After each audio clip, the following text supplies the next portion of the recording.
Stuart, I have a question. Yes. What is, or is there a difference between indifference and equanimity? Indifference and equanimity.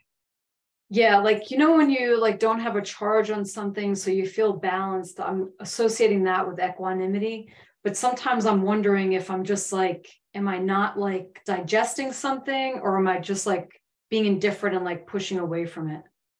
Do you know what I mean? Look, my answer to that question is very simple. Whatever you experience in your life is teaching you something about yourself. And what you have to learn is, how can I use this, whether it's equanimity or indifference, or how can I use this to grow in my life? How can I develop a stronger system inside, be more open, so that I don't get into that quagmire? Is it equanimity? Is it indifference? It's an opportunity to build yourself. If you get into your head about it, it's going to be polarity, compare and contrast, what's right, what's wrong, I don't know, I do know. But if you take it through the chakra system, that energy, bring it, below the navel into the, hara, and develop chi with it, it's no longer indifference or equanimity, it's energy. So even that equanimity, or that seemingly that peaceful state, that's sort of like, oh, I'm not charged on anything, that's still something to work with. Yeah, Jenny, it's not going to last. You understand? It's not going to last. And it will last if you take it into the chakra system and use it to build yourself. Then you can have equanimity no matter what's going on. The most negative things can be going on in the world, and you can stay balanced. You can stay open. Your heart will be open. You're recognizing them as another kind of teaching that you need to learn in order to continue to grow in your life. That's equanimity. That's learning how to use whatever takes place in your life as a reason to grow. Lethargy, boredom, anger, all of it is just stuff of the earth, and mostly stuff of the mind and the emotions. But if you learn how to use the mind and the emotions to develop a chakra system, there'll be equanimity no matter what is going on inside you or outside you. I mean, I had somebody today, it was very interesting. They had headache, they had this, they had that. And I started working with them, and I said, no, it's not your head, it's your heart. So I started doing some healing work with their heart, and the problem basically went away. So that, to me, is the key to all this, learning how to use whatever happens to you and whatever goes on as a reason to build yourself, personally as a human being. And what does that mean? Getting the heart open, learning how to love, how to have compassion, how to not be affected by all the bullshit that goes on in this world. And boy, there's enough of it, that you can plant a serious organic garden and use it as mulch, the kind of crap that goes on in this world. Because it's all going on with people that spend all their time in their heads. They all know what's right. They all know what's better for everybody else. And ultimately, beneath it all, they all just want their position in life, their self-importance. And it's madness. But it doesn't mean that it has to throw us off balance. And the only way you maintain balance is by building it inside yourself. That's what this meditation is for. I always say this meditation is not a spiritual life. It's a tool to be used to build a system that will enable you to have a spiritual life, to build equanimity, no matter what. I mean, there's nothing better than keeping your heart open when you're taking out the garbage or you're doing some job that really annoys you, Yeah, but it has to be done. So why do it angry? Do it, okay. I'll do it.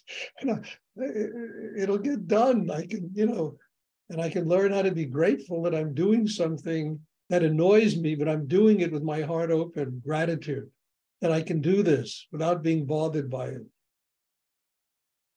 To me, that's equanimity. Not just when the objective world presents you with the lotto, you win the lotto. And yeah, it's easy to be happy and full of love and joy and dance around the streets. And, when stuff is difficult. And that's what this meditation is about. It's about building the kind of system I am talking about. And the only reason it doesn't exist in people is they haven't built it. They're looking at the world and they know it's right.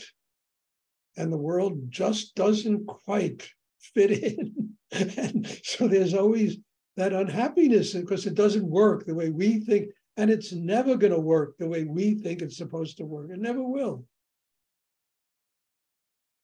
None of us are God. And as I've said 100 times, there's 7 billion people that live here. They all see a completely unique reality. Everybody sees their own reality. And everybody's trying to fit everyone else into their reality, and nobody fits. So you have conflict, you have problems, you have unhappiness. We live in a miserable world. We don't live in a miserable world. We live in a miserable world because we're miserable in ourselves.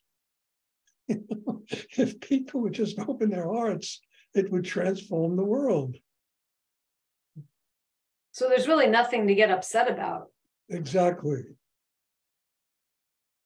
Awesome. The only reason we really get upset is because it reminds us of something that's wrong in ourselves. So we're not upset at the world, we're upset at ourselves. We haven't gotten big enough inside to maintain your word, equanimity, in dealing with all of the crap that goes on in the world. It's an important thing to learn because nobody will have a spiritual life until they learn this.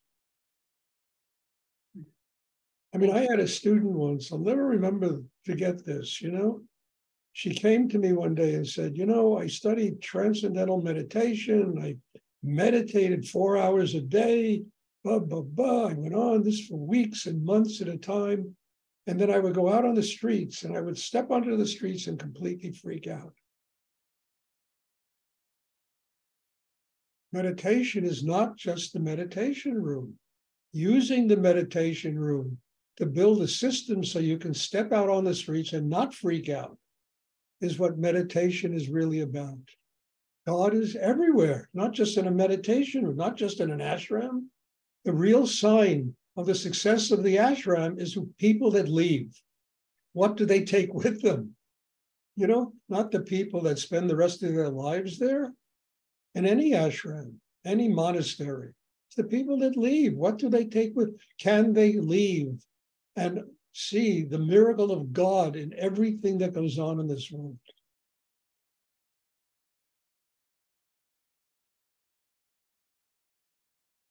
Thank you. You're welcome.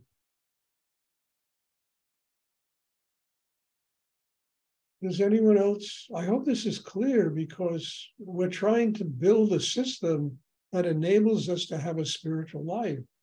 And if we don't develop that kind of equanimity inside ourselves, you're never going to have a spiritual life. You'll always step out into something that makes no sense and get upset and angry. And, and I learned years ago, nothing makes any sense. Nothing. I mean, I was raised in the 60s, right? Theater of the absurd and all this, these plays and writers that, and then, look, there's a certain truth in all of that. The only thing that was missing was spirit. You understand, when you live in a world without an exit, there's no spiritual life. Everything is absurd.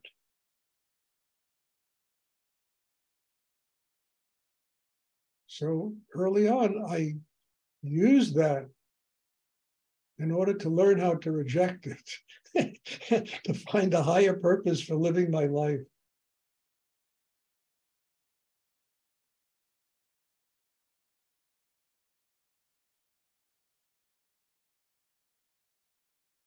Does anyone else have a question they would like to ask?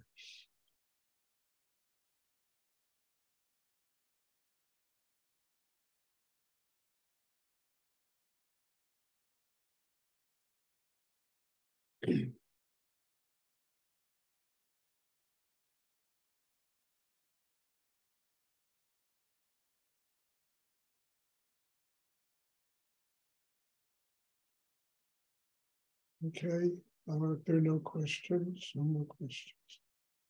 For those of you who attend the evening class, I accidentally sent out an invite to the class this evening, but there won't be a class this evening. On Tuesdays, there's no class. It was just an accident. Does anyone else have a question? I think what I spoke about today is very important. To recognize exactly what we're doing here, why we're doing it, and not to exclude 98% of the world as not being God. It's everything. Life is sacred in all its manifestations, even all the insane things. These wars that go on in the Ukraine and this, and the Israelis and the Palestinians, it's all mad, but it's there to teach us something. The problem is people never learn. Because everybody lives with revenge and with anger and, who's right, who's wrong, and it just goes on forever until people finally say, okay, what can I learn from all this to grow every day of my life?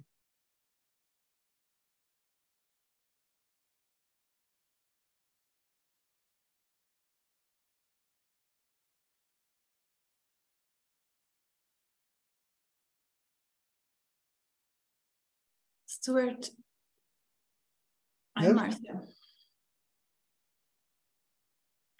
Today in the meditation, I felt the energy that went in the right side of my body. Just my right side where was really activated. And I wonder if that means something or how to equilibrate maybe. No?